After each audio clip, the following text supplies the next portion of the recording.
Hello everyone, it's GigaBeef here, and today I'll be showing you the best level 2 trader weapons in Tarkov. This can be from as early as level 14 for Peacekeeper up to level 20 for Mechanic, and the others at 15, so you won't get them all at once.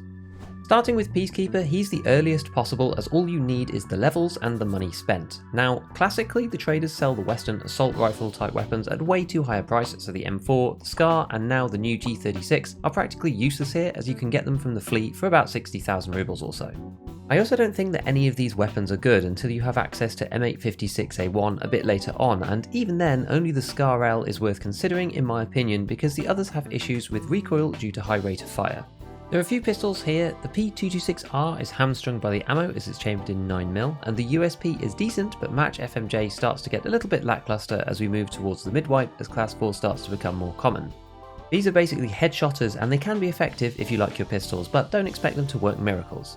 The 5.7, whilst probably being the best pistol in the game, when bartered for a plague mask just isn't economic, and you can't buy the decent rounds for this until Peacekeeper 3.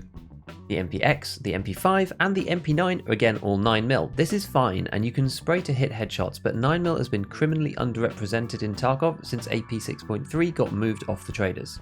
At Workbench 2 you can craft it for approximately 500 a round, but the issue is it takes nearly 8 hours, which is a lot of other things that you could have been doing in there. Maybe one for an overnight craft if you're really keen on using these, but they're only 30 penetration, so they do struggle with class 4. To be honest, I think I prefer the MP9 out of these three. At least with 900 RPM, you can just sprint at people and hose them down in the general head area. The 30 and 25 round mags are limited to Peacekeeper 3, but you can barter a 30 rounder for a gas analyzer. The last weapon on Peacekeeper 2 is the UMP, which is a good value weapon, although it is about the same price as the knife barter if you buy them from Fence. You can't always get the barter though, as it sells out all the time in the early wipe, so it can be an option to buy it in cash from him here. I've actually phased out the UMP from my gameplay at this point, as although the recoil is really good, I feel like there are better options due to their ammo. ACP match FMJ's 25 penetration struggles against the class 4 users that you come across, but it still does 76 damage, so it can work. Keep this one in the back of your mind for when ACP AP comes back into play at Peacekeeper 3, as this reinvigorates the gun as a budget SMG with a 38 penetration and 70 damage, which is really good. Next we have Prapor, Skier and Jaeger all at level 15 who give us a ton of choice. From Prapor we open up a bunch of AKs, although the barters are not really worth it unless you get super lucky with some of the items on the flea. Personally, I think the AK-74N and the AKS-74UN are the best value at this point, as the side-mounted optic avoids having to buy a Bastion rail at 6k from Skier, and the dovetail-mounted Cobra is 10k from Prapor versus the top-mounted version at 14k from Jaeger. The AK-74N mods out slightly better than the 74U, but it's very similar at this level of trader progression, so don't discount the shortness of the U version in buildings and around doorways. It's also slightly cheaper by about 5k because the B11 handguard is cheap from Skier. There's Prapor stocks 545 PP rounds too, which got buffed this wipe to 36 penetration. These weapons are some of my favourites right now in Tarkov, and I'll likely be doing some detailed guides on loadouts using these guns very soon.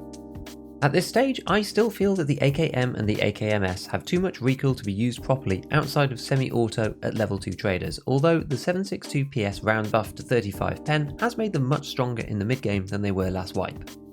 Other things that Prapor has to offer are the Garage pistol, which is okay and in the same category as the M9 and the Glock really, where it's personal preference which you like the most.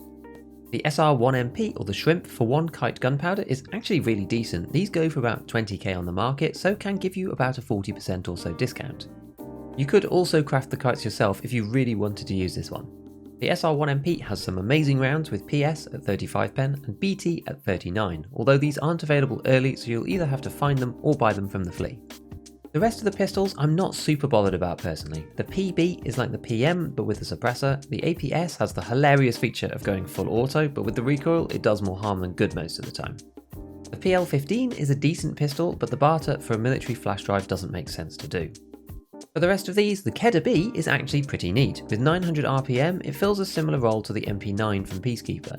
The suppressor makes it lower recoil than the Clin, which does have an even faster fire rate, but I just think that the Kedda B feels nice to use.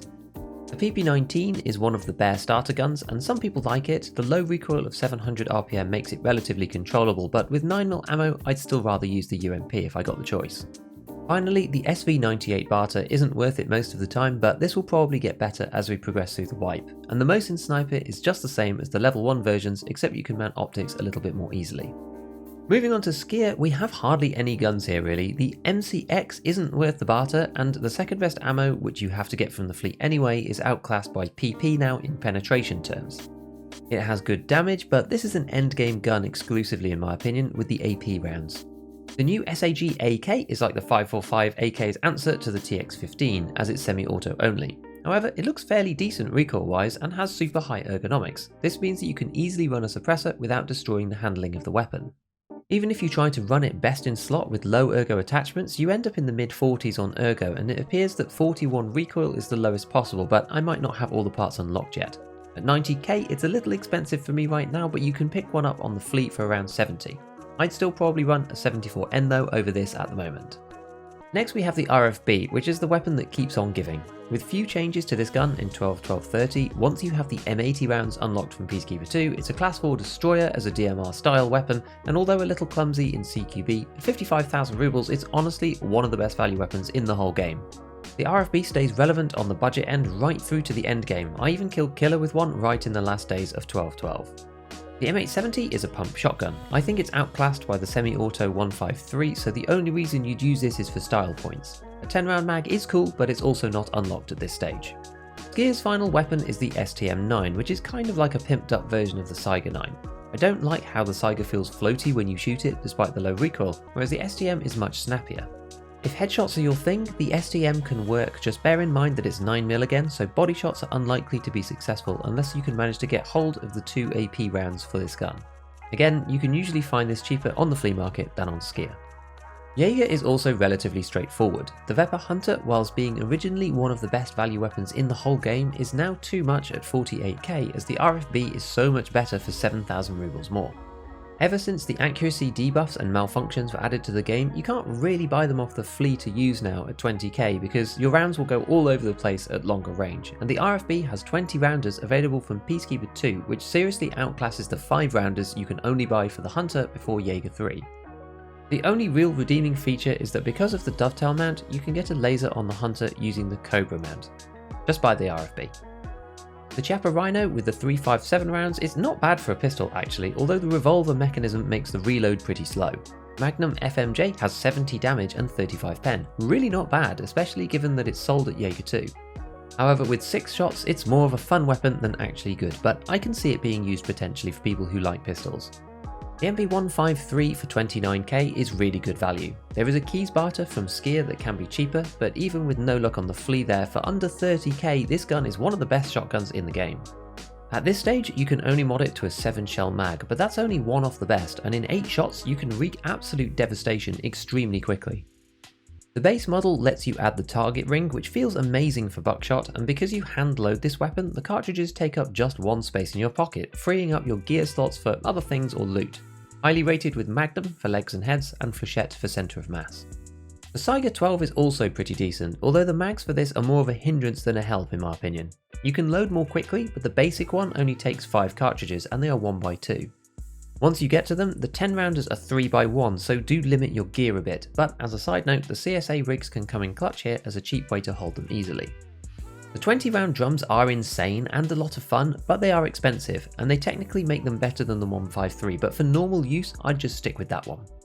The 155 is also similar to the 153, but just not quite as responsive on its recoil. The main feature of this is that it takes a bunch of ergonomically focused parts and turns it into what's basically a space shotgun.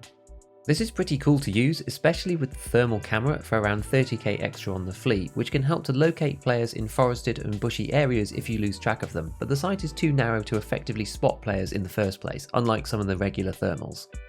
Finally, the M700 for a beard oil is a good way to get a 100% durability version early on before you unlock it from Peacekeeper.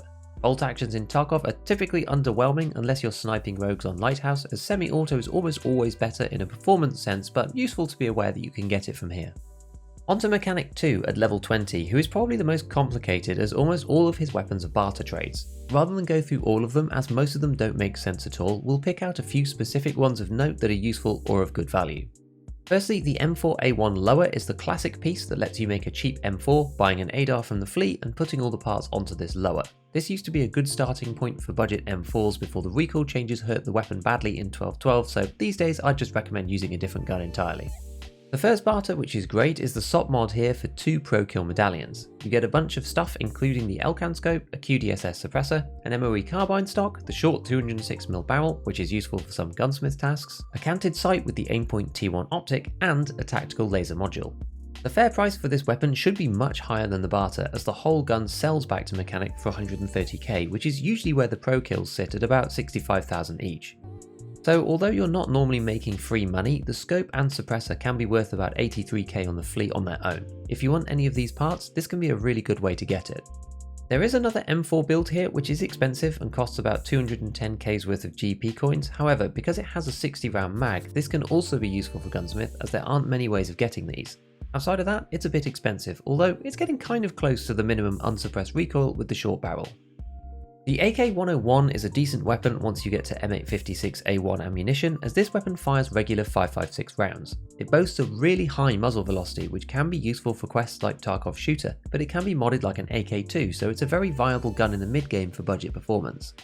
It's a solid choice, although the buffs to its 5.45 cousins and the long path to better 5.56 rounds through Peacekeeper make this less good than in previous patches. A whole bunch of bad barters later, we get to the M870 Breacher. As for the gun itself, it's a pump action, so I'd always take a semi-auto like the 153, but the mods that come with this are what's interesting. For a power bank and a weapons part, you get a nice EOTech scope, an RVG Black, which is one of the best bang for buck Peacekeeper 3 grips, and an MOE carbine using the best optimized stock combo. This barter is more useful for the parts than the gun itself. Selling it back without these nets you about 18k, so this can be a good way to get some parts on the sly. The P90 barter is expensive, but at around 180k it's actually not that easy to buy the suppressor, the gun and the sight, which are quite a bit on their own, but you also cannot access the top rail to mount anything onto it this early. If you're desperate to run this gun, it can be an option, but without access to the rounds at Peacekeeper 3, I think it's a bit of a tough call. You can technically get to Peacekeeper 3 at level 23 though, so depending on how you've done with quest progression, this might be worth it. However, I still think it's very expensive in the mid-game, unless you have lots of GP coins that lost their fine and raid status due to dying with them in a dox case, for example. The final one that I just think is really funny is the Mini Mosin barter. This allows you to turn a regular, long-barreled Scav Mosin with low durability into a 100% mini version, which is amazing because it takes one stock that you can buy, the 730mm barrel, and a pack of Wilston 6, presumably for mechanic to go to town on his workbench and make you one. So after running through the whole list for this wipe, my top picks overall for the mid-game are going to firstly be the full auto 5.45 AKs with PP ammo, and probably either the AK-74N and the 74UN for routine gameplay due to the ease of mounting some low-level optics. For a slightly different style of gameplay, my DMR style choice is going to be the RFB again with M80 from Peacekeeper 1 for more mid and long range type shooting. Next up, if you believe it's impossible to run the RFB with the laser, take a look at this vid next, although I did warn you, I say possible, not necessarily practical. Otherwise, as usual, a big shout out to all my patrons, hit all the buttons if you enjoyed the video, and as always, have fun in your raids.